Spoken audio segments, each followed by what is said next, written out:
With my half marathon coming up in 2 weeks, I started testing some super shoes, some shoes with carbon fiber plating meant for race day. Last week I tried out the Nike, they were the Vaporflies, and I wasn't too happy with them. I have a super wide foot, and those were just too narrow for my foot. I actually had to go half size up, and they still were too narrow.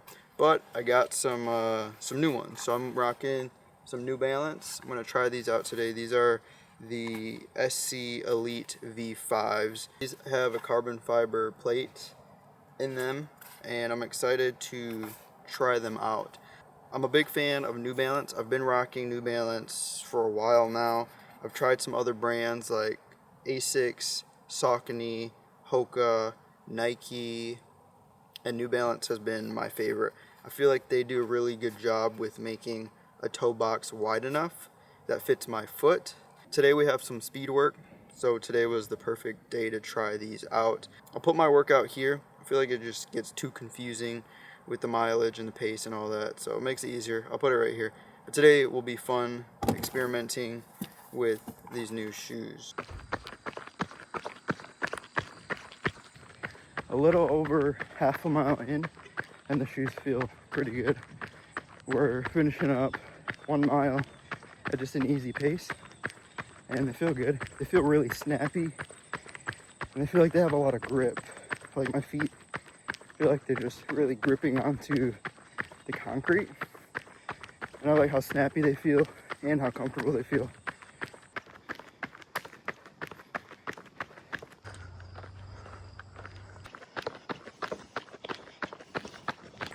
All right, first 2 intervals complete. I did half a mile at 6:30 pace with a walking cool down, and then 0.25 at a 6:10 pace. And now it's my walking cool down again. So far, these shoes feel really good. They feel extremely comfortable.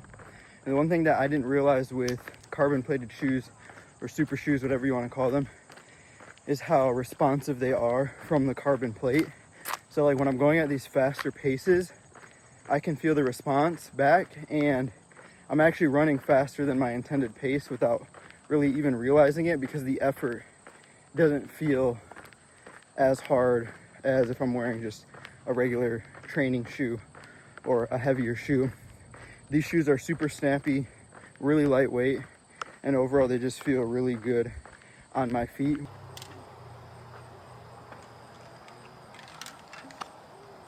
Run complete. We did a total of 4.49 miles. Should have just gone 4.5, but I didn't see that. 4.49 miles at an 8:57 pace.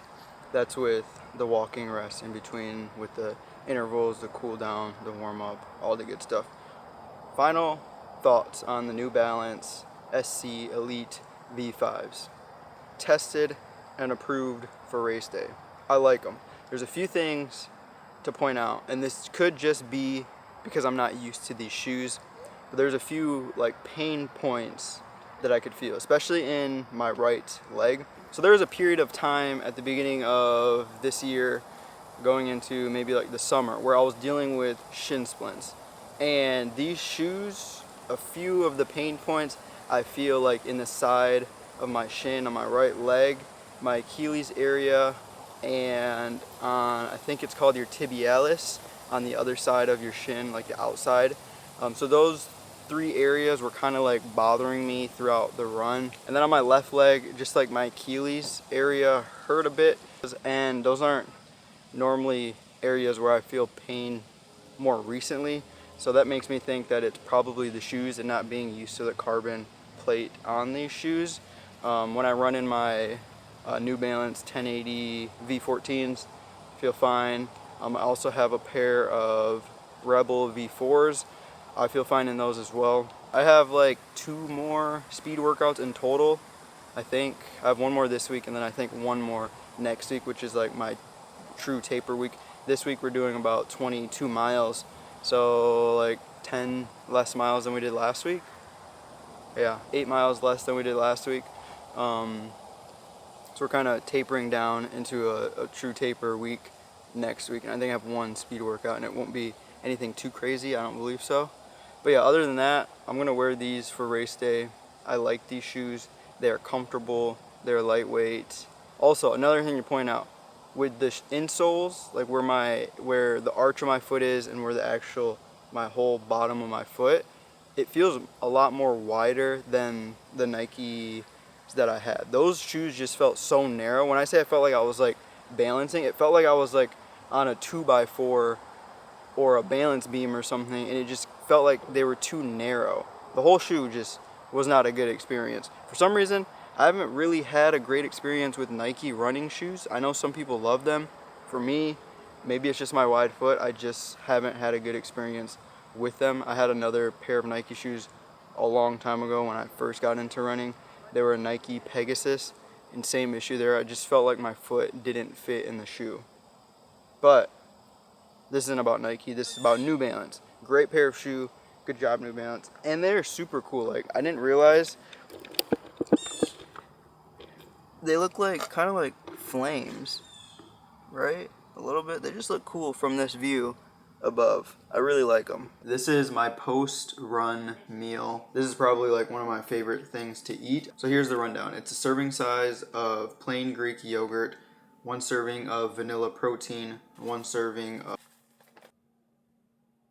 of frozen berries, and then I just eyeball the rest. It has peanut butter, honey, and granola. I really like this meal because it has everything you need to replenish after a workout. It has carbs, protein, and fat. In addition, I also have water. I also had electrolytes before and after my run. I usually drink like half or a little bit half of this with electrolytes, 500 milligrams of sodium, and then I'll drink the rest of it after my run, depending on the intensity and distance of my run. That's what I like to eat after a run or workout or as a snack. So now it's time to dig in. And you gotta make sure you mix it all up, and then also like let it sit for a little bit, not too long. I'd say like 5-10 minutes. Let the fruit thaw out just a little bit, and it tastes so flippin' good. Look at this. Look at that.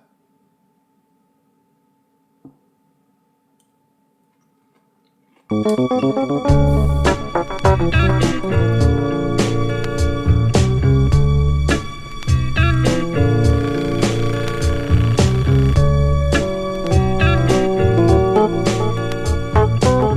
am getting in my Tuesday easy 3.5 mile run, keeping heart rate low, nice and steady. A lot of times when I'm doing speed workouts, I feel like I'm so fixated on the workout itself, hitting goals, making sure I get my paces right, that I forget to just take in my surroundings and enjoy being outdoors. So these easy miles can be boring sometimes, but at the same time I enjoy them. Enjoy my surroundings, take in nature, the sounds of nature. When I do these easy runs, I don't care about my pace at all. I just focus on relaxing, focus on my breathing, and try not to hyperfixate on pace and heart rate. I notice when I focus too much on my heart rate, I keep checking it over and over, my heart rate seems to be higher or just kind of have spikes. And so I just try to enjoy, relax, take deep breaths in and out, and that seems to really help keep my heart rate low. I am nowhere near as advanced as some people out there, and I haven't been running a super long time, so my heart rate's not going to be crazy low with a super fast pace, and to me that's okay. I'm enjoying my own training. I'm staying in my lane, focusing on getting better. There's so many different variables that go into heart rate, like the weather, elevation, age, fitness level. Just a reminder to enjoy the easy runs and not worry about all the other stuff, because at the end of the day, it doesn't really matter. And I don't really care what my paces are when I share my runs online or share them on YouTube videos. You know, like today, it's hot, it's 5 o'clock, it's 80 degrees. I had a full day of work and my pace is a little bit slower than usual. Heart rate might be up a little bit more. I just try to enjoy, that's my main thing. I'm happy that I can even run and I have the legs to move and to choose to run and not have a different circumstance. Run is complete. 3.52 miles, 9:53 average pace, and a 151 average heart rate. It was hot today, let me tell you. I didn't feel like it was my greatest run, but sometimes you have good days, sometimes you have days that are not so good, and forget about it, move on, and show up the next day. So what can you do about it? Not really that big of a deal. Sometime last week, I had 2 days in a row where I had a sleep score above 90 on my Garmin. I've never reached 100 sleep score. And I feel like if you're a Garmin user, that is like the prime achievement to unlock a 100 sleep score badge above everything else. So I took it upon myself to do a little research on how to promote better sleep. And one of those things were blue light blocking glasses. So apparently exposing your eyes to blue light close to bedtime suppresses the melatonin production in your body. And I also picked up Peak Sleep supplement from BPN. This is supposed to help you get a better night's sleep as well. I have this sleep mask. This thing is pretty uncomfortable. I usually just put my pillow over my eyes, but I'm gonna try to sleep with this more to help block out some of that like light that we just get from the street or from even the moon, like sometimes lights up our bedroom with the blinds that we have. So with these 3 things, blue light blockers, Peak Sleep supplement, and a sleep mask, I'm going to try to reach a score of 100 on my Garmin. One thing that I wish I could control more of is the temperature in my bedroom. So it's supposed to be, I think it's around like 65 degrees is like the optimal temperature to get a good night's sleep to help promote better sleep. But unfortunately, I don't have like an 8 sleep mattress or any kind of device that helps cool down our bedroom besides just the AC in our house and opening a window. So what I found, I sleep better during the cooler months, so winter, fall, spring, because we can open the windows and it's a lot cooler in our bedroom compared to peak summer heat. It just gets really warm in there. And I'll report back in the morning to see what our score is. Last night, I didn't get very good sleep. I think my score was like 70. And I've been in the 80s the past couple of days. I'd even say like the last week. And that really helps with recovery and just overall well-being. So I want to focus more on my sleep and trying to optimize my sleep as best I can. This is a man's world. This is a man's world. Alright, so here was last night's sleep score. I got a score of 79 out of 100. Quality was fair. The duration was 8 hours and 35 minutes. I spent 2 hours and 20 minutes in deep sleep, which is really good. 5 hours and 14 minutes in light, an hour in REM. And this is where I'm like, what happened here? I spent an hour and 2 minutes awake. I woke up like 2 times. One time at around, I think like 2:30 to use the bathroom. And then I just like could not fall back asleep. My mind was just like running wild. I don't know why. So I struggled to fall back asleep. And then again, I woke up at around 5:30. I don't know. I just woke up and I just felt like last night my mind was just going in circles. And yeah, so I had a hard time staying asleep last night. So there's a section in the Garmin Connect. It's called Sleep Score Factors. It'll tell you like how well you slept in certain areas. So for the duration, 8 hours, 35 minutes, it says excellent, a low stress level, excellent. My deep sleep was excellent. My light was good. And if you click into it, it'll tell you what it recommends.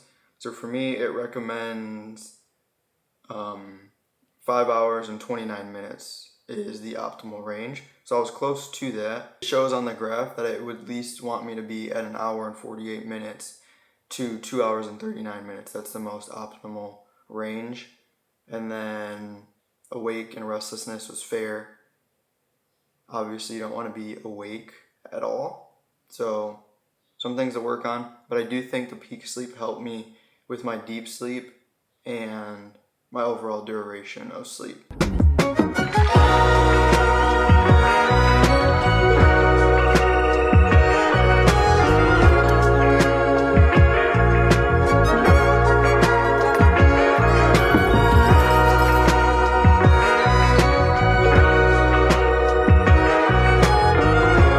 Today is an exciting day. It is my last training Saturday before race day next weekend.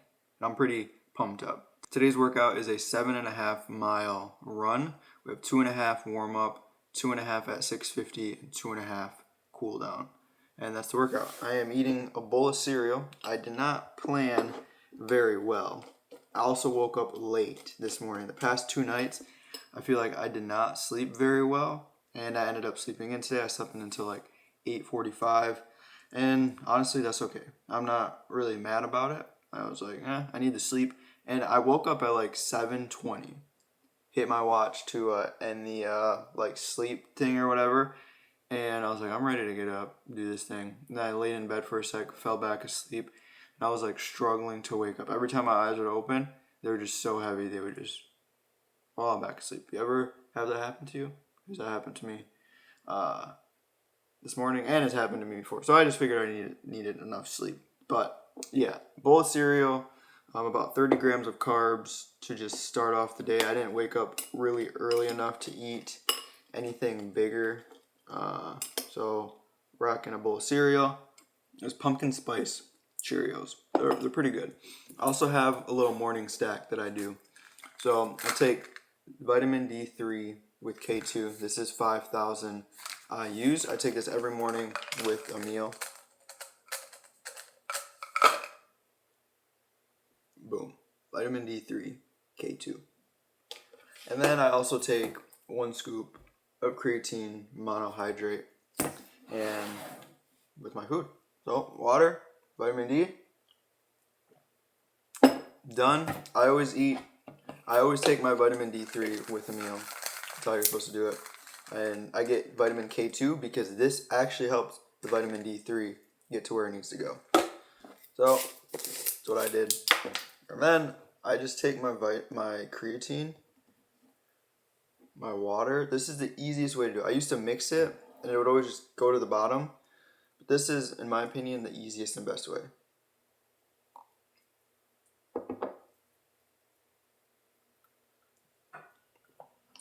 And just like that, done.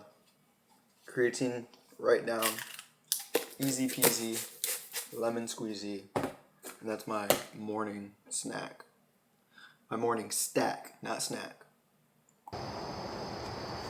Alright, this is crazy. In 1 week, I'll be here at this exact park for the starting location of the race. And running this exact route that I've been running a lot recently.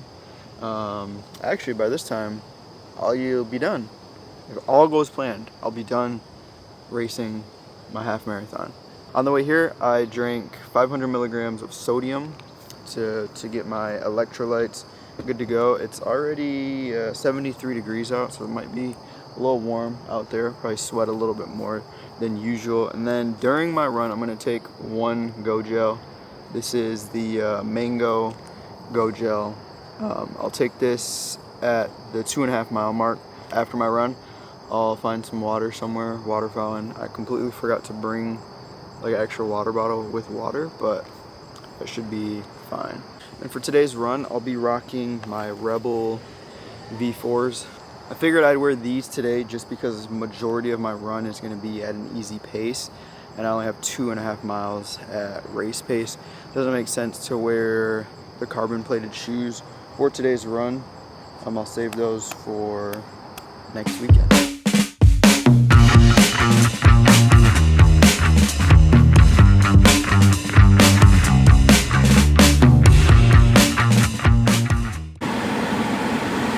Oh, I got the AC on full blast. It got so hot outside.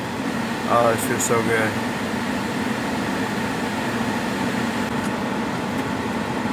You know what, I'm gonna go in a different spot because the sun, you see right here, it's like overexposed. I'm gonna back up, see if this makes a difference. Maybe not. That was retarded.